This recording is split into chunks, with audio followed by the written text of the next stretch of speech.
शंकर भगवान की जय। मैं विशाल शर्मा आपके सामने अब तक हमने श्रावण मास के 2 अध्यायों का श्रवण किया। आज हम तीसरे अध्याय के ऊपर बात करने जा रहे हैं। भगवान शंकर सनत कुमारों को बड़ी ही सुंदर श्रावण मास की कथा सुना रहे हैं। भगवान शंकर कहने लगे, हे सनत कुमारों, जो मेरी इस श्रावण कथा के सुनकर इसके नियमों को पालन करता है, जो इसके व्रतों का पालन करता है, जो इस कथा को सुनता है, वह मेरा बड़ा प्रिय होता है।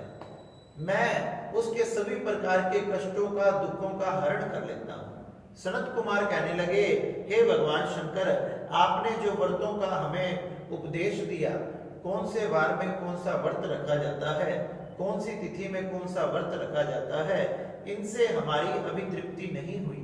हम अतः आपसे विस्तार से बताने की कृपा करें, तो हे सुरेश्वर, जिसे सुनकर हम प्रसन्न हो जाएं, हमारा मन प्रसन्न हो जाए। भगवान शिव ने सनत कुमारों से कहा कि हे योगेश, जो विद्वान श्रवण मास में नक्त व्रत कर बिताता है, वह 12 महीनों तक नक्त व्रत का फल भोगता है। दिन की समाप्ति के 3 घंटे पूर्व रात्रि को भोजन करना ही नक्त व्रत कहलाता है।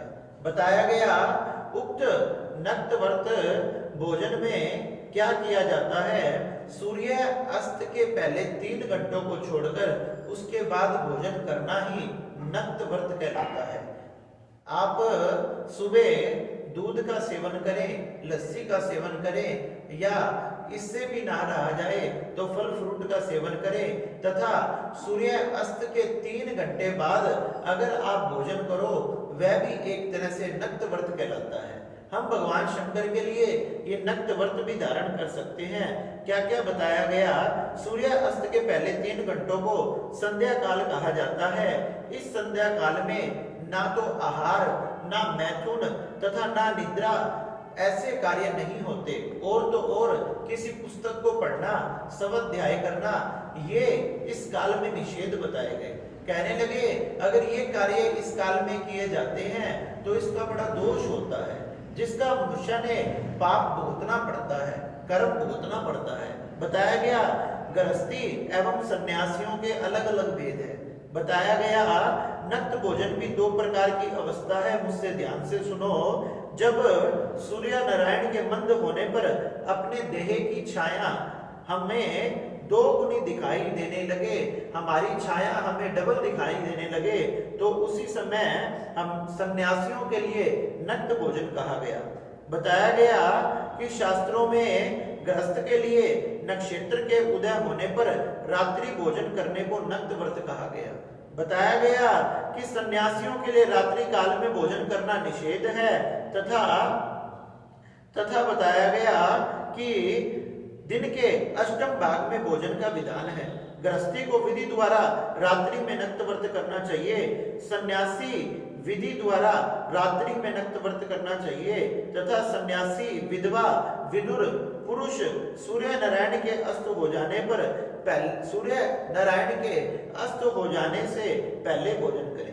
पुत्रवान, आश्रयहीन तथा स्त्री वहीन पुत्रवान विदुर रात्रि में भोजन ना करें, क्योंकि जो पुत्रवान है वह भी आश्रमी है।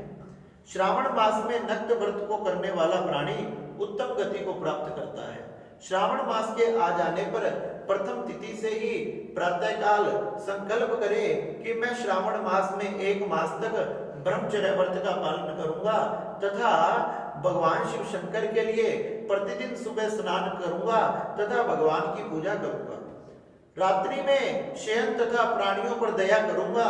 हे देव, यदि इसके व्रत आरंभ होने पर इसकी पूरी तरह से विधि विधान से पूजा करूंगा, और व्रत के समाप्ति होने से पहले ही अगर हे नाथ मेरी मृत्यु भी हो जाए, तो आपके कृपा रूपी प्रसाद से वो मेरा व्रत पूरा हो जाए। इस प्रकार से भगवान शिव शंकर के चरणों में संकल्प करें। अब मैं उत्तम लक्ष्य पूजा की विधि बताता हूँ। लक्ष्मी की कामना वाले व्यक्ति, लक्ष्मी की इच्छा वाले मनुष्य बेल पत्रों से, शांति की कामना वाले दुर्वाओं से, आयु की इच्छा वाले चंपा के पुष्पों से तथा भगवान हरि का, भगवान शंकर का अर्चन करें। विद्या की इच्छा वाले मलिका तथा चमेली के पुष्पों से तथा तुलसी की मंजरी से भगवान शिव तथा विष्णु बड़े प्रसन्न होते हैं। भगवान विष्णु को तुलसी दल तथा भगवान शंकर को तुलसी की मंजरी अर्पित की जाती है। बताया गया पुत्र की कामना वाले मनुष्य केटेरी के पुष्पों से पूजन करें तथा उत्तम धान से भगवान का अर्चन करें। देव के सम्मुख रंग वाले पद्म, स्वास्तिक तथा चक्र आदि बनाकर भगवान विष्णु की अर्चन करें। संपूर्ण कामनाओं की सिद्धि वाले सब पुष्पों से भगवान की पूजा करें। यदि लक्ष्य पूजा करता है तो शंकर भगवान बड़े प्रसन्न होते हैं। अंत में उद्यापन करें, सुंदर मंडप बनाकर तीसरे भाग में वेदी बनावे तथा पुण्य वाचन करके आचार्यों का वर्ण करें। ब्राह्मणों को बुलाकर भगवान शंकर की प्रतिष्ठा करावें तथा रात में जागरण करें। वेदी पर सुंदर चतुर्लिंग भद्र मंडल बनाएं तथा मध्य भाग में चावल रखकर सुंदर कलश रखें। इस प्रकार से भगवान शंकर के कलश की स्थापना करें। उस वेदी की जगह पर खूब चमकीला तांबे का कलश स्थापन करें। उसमें 5 प्रकार के पत्ते, 5 पल्लव लगाएं तथा सूक्ष्म वस्त्र को रखें। उस पर पार्वती पति भगवान शंकर की स्वर्ण की प्रतिमा या यथाशक्ति चांदी की प्रतिमा या आपके घर में जो भी प्रतिमा है उसको स्थापित करें।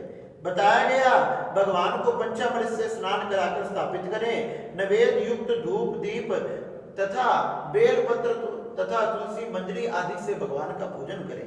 बताया गया रात्रि में जागरण करके सुबह स्नान करें। पवित्र भगवान के श्लोकों का गान करें। तिल, घृत, पायस, मूल मूत्र तथा मूल मंत्र गायत्री शिव सहस्त्र नामों से भगवान का हवन करें। जिस मंत्र से भगवान की पूजा की है उसी मंत्र से भगवान का हवन करें तथा पूर्ण आहुति करें। प्रातःकाल वस्त्र, अलंकार, भूषण तथा जिन मंत्रों से उमापति का भजन किया है उन्हीं मंत्रों से भगवान की पूजा करके उन चीजों का दान करें जो जो भगवान को अर्पित की है। बताया गया सोने की प्रतिमा बनवाकर शंभू की पूजा करें। यदि 1 महीने तक एक दीप जलाया है तो उसे दान करें। संपूर्ण इच्छाओं की सिद्धि के लिए सोने की बत्ती तथा चांदी का दिया बनाकर उसमें गऊ का घी भर के दान देवे। देवताओं से क्षमा प्रार्थना करें, क्षमा मांगे। अगर हमसे कोई भूल हो गई तो भगवान आप क्षमा करें। यथाशक्ति ब्राह्मण को भोजन कराएं तथा हे मुने, इस प्रकार जो मेरी पूजा करता है उस पर मैं बड़ा प्रसन्न होता हूँ। बताया गया यदि श्रावण मास में ये कार्य किए जाएं तो ये अनंत फल देने वाले होते हैं। इस महीने में जो मौन व्रत धारण करता है, अधिक से अधिक मौन रहता है, जब जरूरत हो जब ही बोलता है, उस पर मैं बड़ा प्रसन्न होता हूँ। वह श्रेष्ठ वक्ता होता है। वह मौन व्रत दिन का हो या रात का, भोजन के समय का हो, मौन व्रत में पुस्तक का दान करें। सब शास्त्रों की जानकारी कर लेता है, उसको समस्त ब्रह्मांड का ज्ञान प्राप्त हो जाता है। बताया गया वेद और वेदांत के पारागामी हो जाते हैं, बुद्धि में बृहस्पति के तुल्य हो जाता है तथा मौन व्रत करने वाले जीव का किसी से कलह नहीं होता। हमारे शास्त्रों में बताया गया सबसे अधिक महिमा मौन रहने की है। जो व्यक्ति मौन रहता है उसमें अत्यंत शक्ति आ जाती है तथा शक्ति आने से उसे ज्ञान की तथा भक्ति की प्राप्ति होती है। इस प्रकार से भगवान शंकर ने सनत कुमारों को ये बड़ा ही सुंदर 3रा अध्याय सुनाया। सनत कुमार इसे सुनकर बड़े प्रसन्न हो गए तथा भगवान भोलेनाथ की जय घोष करने लगे। बोले शंकर भगवान की जय। नमः पार्वती नमः हर हर महा